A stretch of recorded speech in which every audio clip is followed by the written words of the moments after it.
On the 4th day of October, we want to give our hero a way to slay the beasts because, it's fun to avoid the monsters, but it's way more gratifying to actually kill them. Let's pick up right where we left off, everyone, on this 4th bite of October. Yes, we now want to defeat these monsters that we created. Again, I think this is a terrible screen when we actually make a game out of this. I want to make a better screen for this third screen that will sort of teach me how to combat the monsters. Maybe I stay away from the monsters on this screen and then I get an upgrade on the next screen. But for right now, we're just building sort of a sandbox level so that we can test our weapon against these various monsters. So what I'm going to do is I'm going to go over to the previous screen. I'm going to hit the left key and I'm going to be the previous screen. And I'm going to force my player to sort of run into a weapon.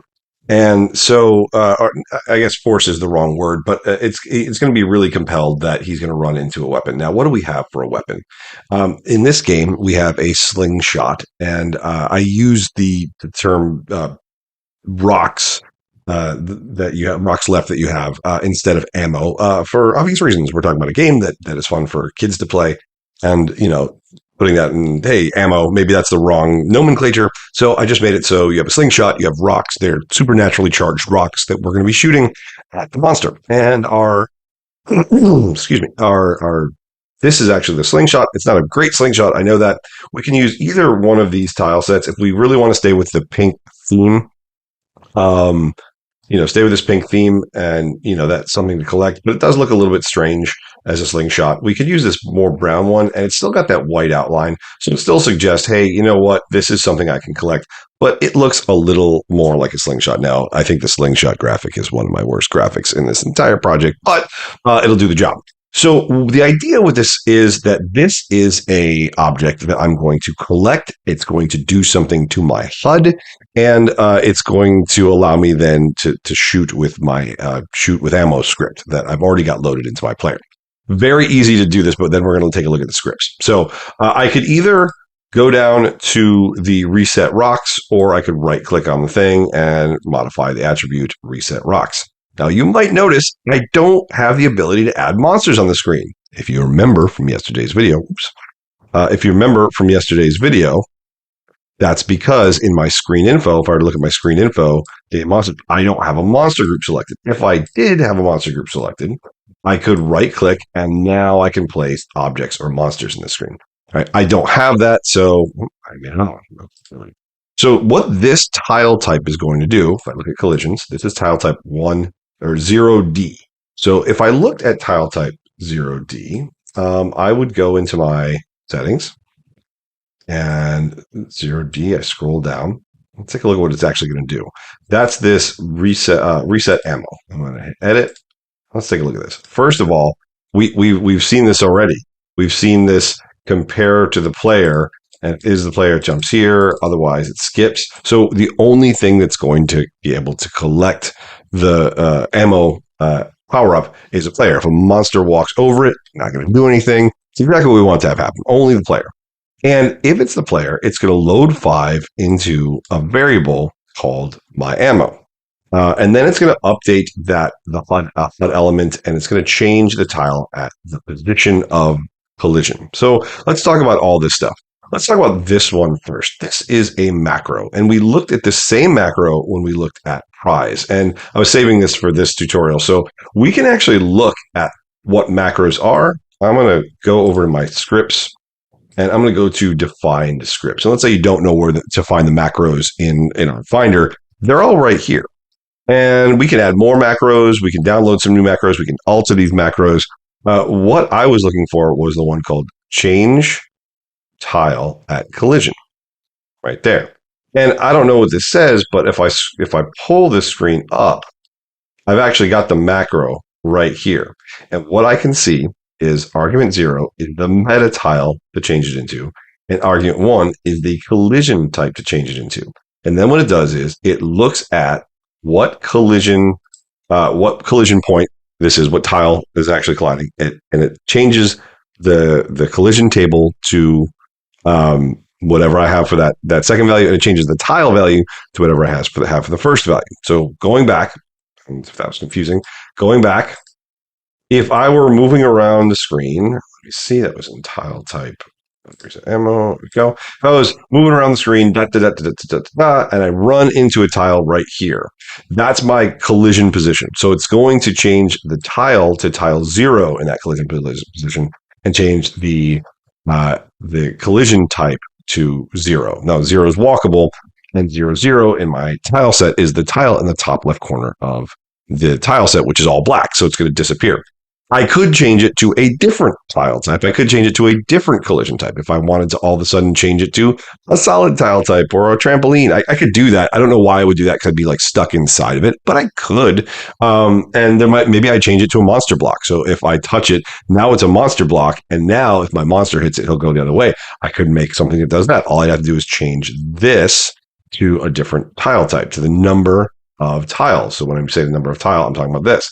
0, 1, 2, 3, 4, 5, 6, 7, 8, 9, A, B, C, D, E, or F. Right. So there's a lot of things that I could do. That's what this says right here. We're changing tile, and that's where to find those macros. So this one right here. Let's talk about this one right here. We are going to set a variable called my ammo to the number 5. We're not going to increase it by 5. And let's talk about why we're not going to increase it by 5.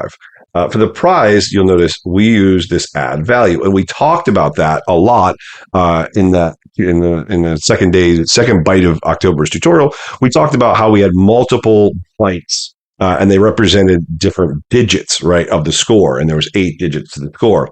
Well, guess what? I'm going to go to my user variables, and I can see I've got one called my ammo, and guess what? It's only got 1 byte. If I wanted to be very clever, I could go in and I could make a multi-byte value for ammo, and I could change my script. So that my script would do the increase value, add value macro. And the same way that the prize adds to the score, I would use the exact same trick.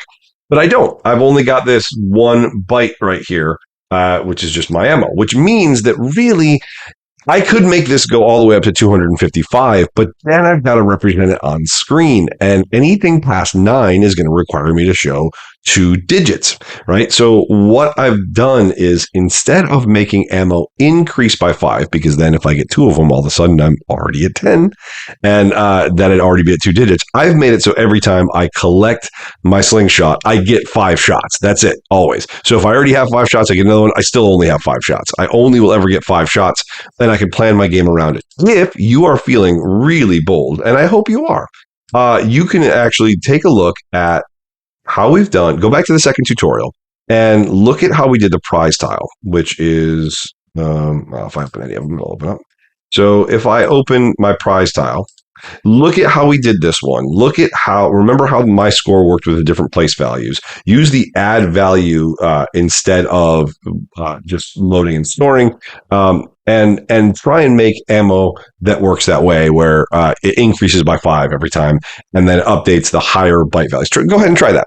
But for right now, we're going to make it really easy. I'm just going to reset ammo. I'm going to set it to 5. I'm loading into the accumulator the number 5, and I'm storing it to that variable. So when you load in modules by default, they probably don't have that variable. So if you were to try and pull this into another module that you were creating from scratch, you would look at my user variables, and you wouldn't see my ammo, and that's why I would say it doesn't know what that variable is. It would give you an error. You can easily we can add a variable here, and you could give it a name. You could even give it an initial value. So if I want to have 5 to start with, I could put a little 5 right here, and this would give me an initial value. If I want, with these, I can also take notes. Like I could say this sets my ammo to 5. Notice I didn't say increases it by 5. I said sets it to 5. This is just a note for the tool side stuff. Anyway, that way you remember exactly what this is for. So anyway, I'm going, and that doesn't actually set my ammo to 5. That was just the one that declared that there was a variable called my ammo. That was a little bit of a misnomer. Sorry about that. But the idea is, okay, we're going to come back over here. We've seen this. We've seen this tile right here where we increase ammo. And then the last part I want to look at is this update HUD element. This is the last piece that we went over a little bit in when when we looked at the prize tile, but I want to go over it again because not all of the modules have ammo. So this is a perfect time to look at it a little bit deeper. So if I go to my HUD elements right here, right? First of all these tiles are set in tiles. And if you load the default HUD graphics, they're automatically going to be lined up to exactly where they should be. But if I wanted to change something, like if I wanted to use this as my blank tile instead of this, I would just click, so I could use this as something else. I would just click at this as my blank tile and it would update like that. You can see it's updated that. Or I click over here, it goes back to there. If I wanted to make this 0 for some reason, now that's 0. But I don't. I want this to be 0, and it's updating that. And if I go over to HUD elements, actually, let me do this on purpose. I'm going to make my blank tile this, and then I'm going to come over to my HUD elements. If I were to do my HUD right now, all these would be up arrows, and that's definitely not what I want. So what I'm going to do is I'm going to come over to HUD elements. If I remember my script, it said HUD element 5 was what it was going to update. So let's talk about what that means. I've got element 0, which is set to text. That means I can write a word right here, lives. So I wrote lives. My element 1 is set to my lives. So when I get hurt by something, if I look at a script that hurts me, let me look at, we're going to look at this another day, but if I look at like handle player hurt, I believe I'm going to find it in here.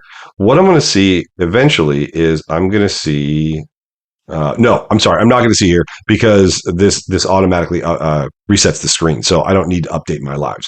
But if I got a power up that gave me an extra life, I would want to update element 1 to show it in real time. The reason is the NES, these are tiles. NES cannot sort of procedurally just at any time update a tile in the background.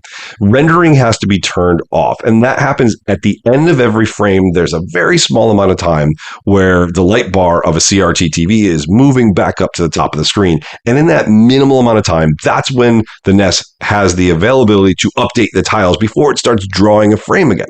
So what I need to do is I need to say is, hey, set this up, buffer it. So the next time I enter that state where that's going up to the top of the frame, that's what I want you to set that. And that's what the update HUD element does. It sets a certain HUD element to update during the next time it reaches that point in the game. Now that happens 30 times a second. So for you, it looks instant.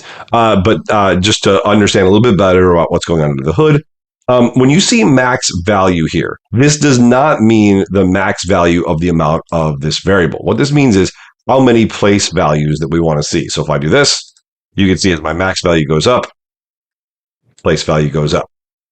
Element 2 is set to text, and it says the word score.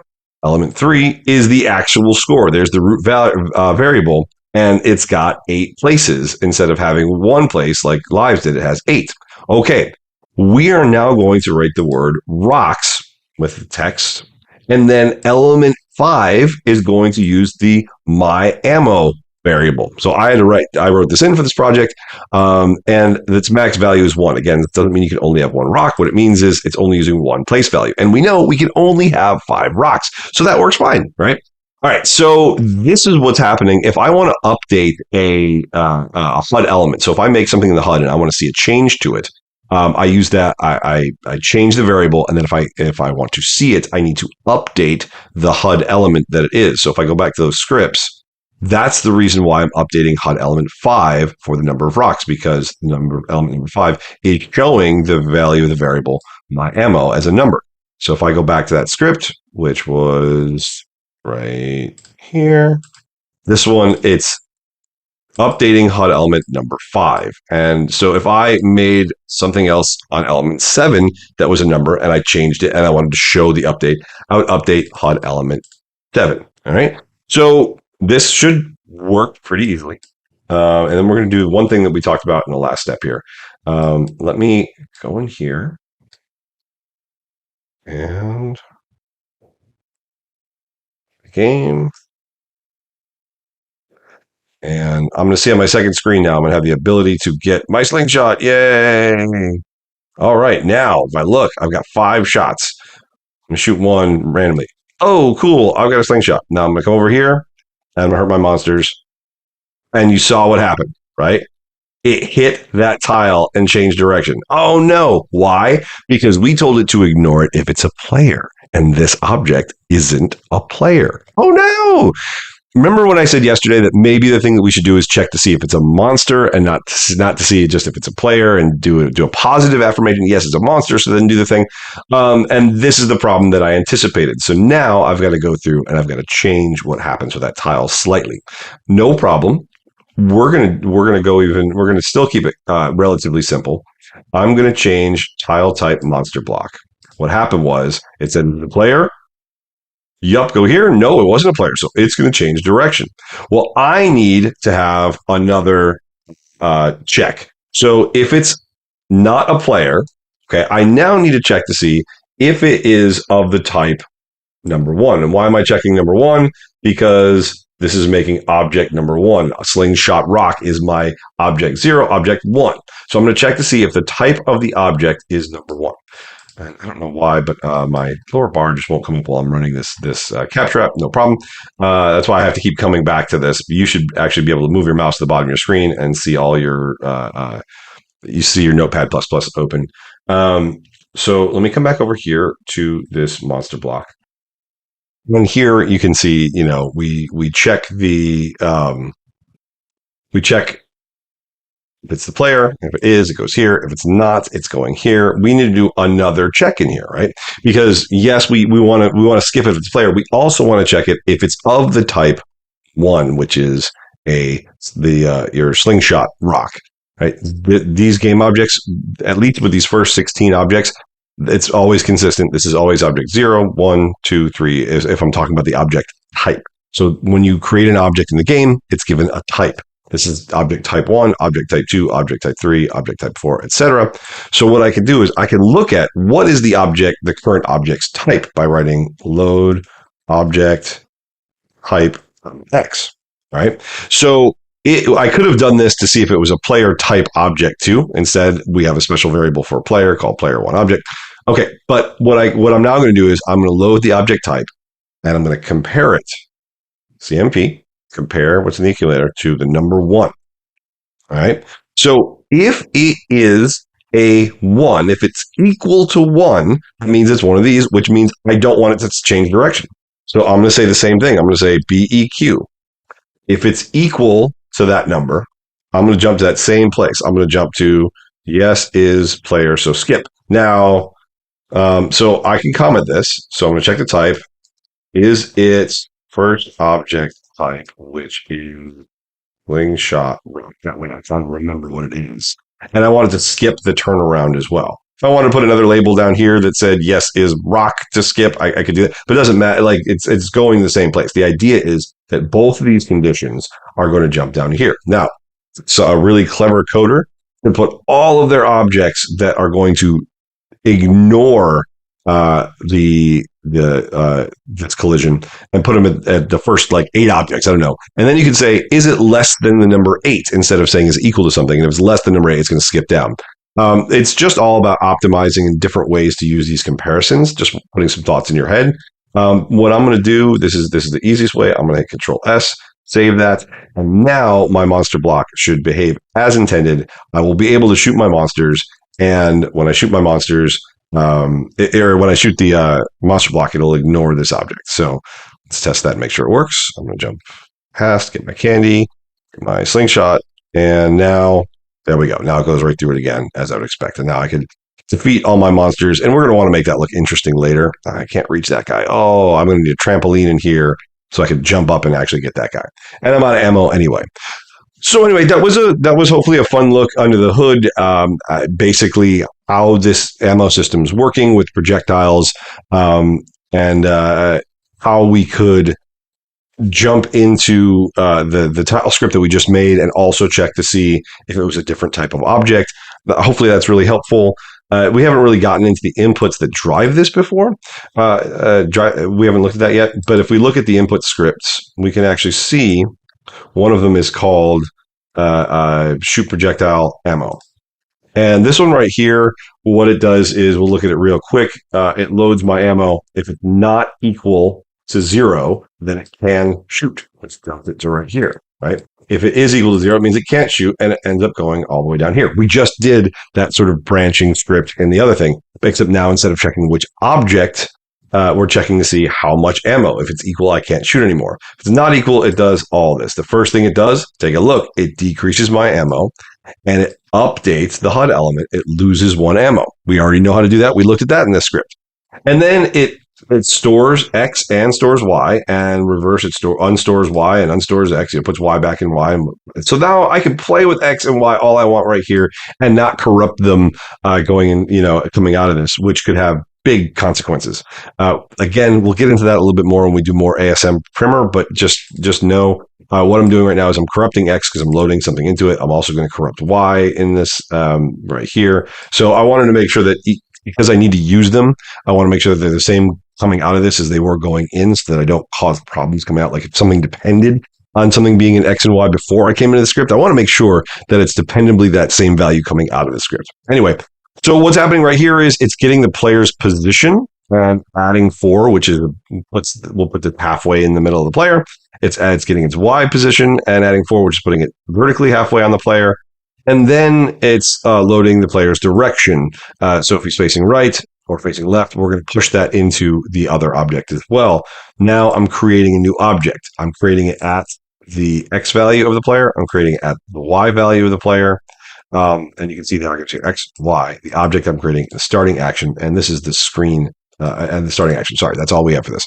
So X, Y, what object, and starting screen. So why is my object being created when I shoot this object? Because right here I'm telling it, create the object, this position right here, which was 4 more than the player's X value, this position right here, which was 4 more than the player's Y value. This is the object I want to create, which is this object right here. And then this is the starting state. So remember those action states. I want this to start at action state number 0. And there might be reasons why I want it to start at different action states. Maybe I have 8 different types of projectiles that do different things, and I could set this up to be a variable, and I could read that variable here. And now I can say, create this object number 1 at different variable states. Another day, another topic, but the idea is looking through this, the last thing it does is it loads the direction that I had stored of the player and gets some value from a table and stores that into the direction of this. It gets a value table and starts moving. So that way, this is how we get it to actually start moving automatically. We don't even need to have move scripts in this. This is going to actually get it moving. This does the same thing as like the move left or the move right script does, except it moves in a variable direction right here. So that's a look at this input script as well for shooting and how to shoot with ammo. If I didn't care about ammo, if I looked at the script that just has shoot projectile, it would have this not here, and it would have this not here. It would just start with the shooting stuff. It would just start with this part. And the last thing that we might want to do for a real commercial game is we'd probably want to add a cooldown timer. And how we can add a cooldown timer is that every time I shoot, the cooldown timer gets set. Every step of the game, the cooldown timer goes down unless it's 0. If it's 0, good. And I can only do this if the cooldown timer equals to 0. That's something that we can look at maybe in another tutorial in this series or maybe in a different series, but hopefully this is helpful. I think there's a lot to see here. Again, looking at how the code is tying with the UI and how they work together to create the effect. And hopefully you can take them and sort of modify these things and start to see your visions come to life, even though we're all working from the same base engine right now. Thank you, and I'll see you tomorrow.